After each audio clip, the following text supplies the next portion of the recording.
it is time for this week's hot take all about the gym. Now, if you're in the car right now and your kids are with you, you might want to turn it down a little bit.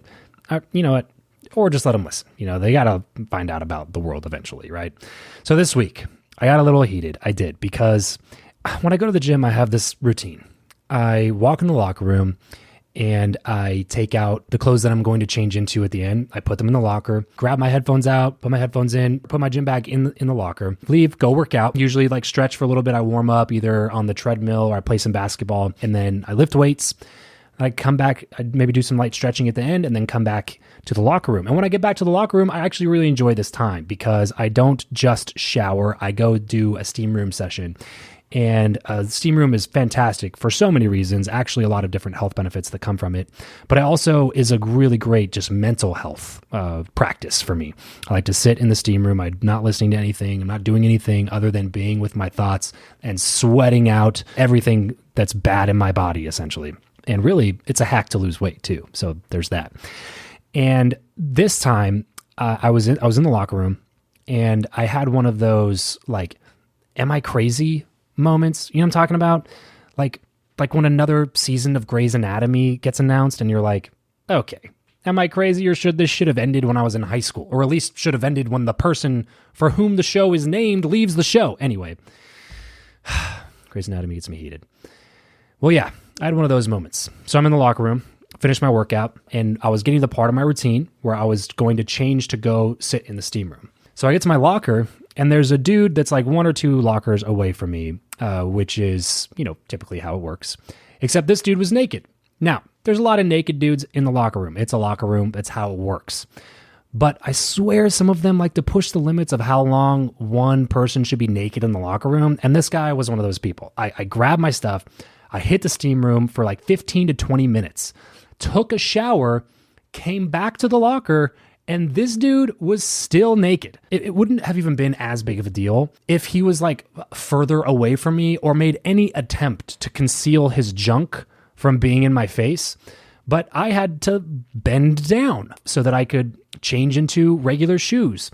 And when I bent down, you know, you're at a hip eye level there, and there's a lot of things to be seen. So I am just trying to avoid what's happening to this guy, and I was just like, man, are you serious? You know, like, put a towel on, make it your priority to put your boxers on, put some shorts on, something.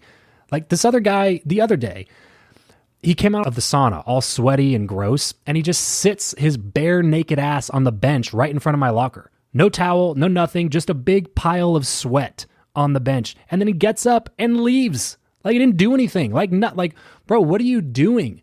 Yes, he was 70 years old, but is that really an excuse? You know that you are sweating like a motherfucker. You just came out of the sauna, man. Like, put at like the least, the bare minimum, put down a towel. That's it. That's all you got to do. Put down a towel. Sweat on the towel. When you get up, wipe the bench clean and drop the towel in the little towel dropping thing.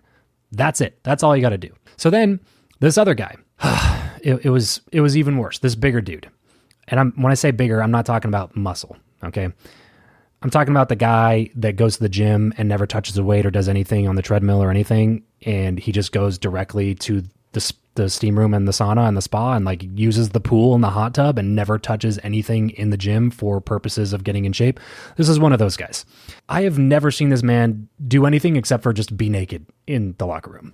And when that dude sat down, it was more of a fall than a sit, you know, and the sound actually startled me because it was the sound of his butt cheeks just clapping on the bench when he sat down because he was soaking wet from sweat and didn't think to put a towel down or anything like that. And I don't know where I'm going with this other than hoping that I'm not the crazy one here. Because some of these motherfuckers spend more time naked than I've ever spent naked in my own home. And they're in a public locker room. No joke. I have seen grown ass men brush their teeth naked. They are standing at the sink. They're shaving and their whoopee stick is just flopping on the counter. Like, look, man, we don't need your old dusty seed bag leaving pube particles where I brush my teeth. Have some damn respect. This isn't your bathroom. We all share this bathroom. Okay. I've seen guys talking on the phone with a shirt on and no pants. How is this how you prioritize your tasks? Like, was it really that critical of a phone call that you had to sit on the bench with no pants, but you still had your shirt on? Like, why leave the shirt on and take the pants off? Why be on the phone in the locker room at all? And if you're going to be on the phone in the locker room, I don't know, just my point of view, maybe throw some pants on. Anyway, I digress. The point is, sometimes just because you can doesn't mean you should. And that's it for this week's hot take.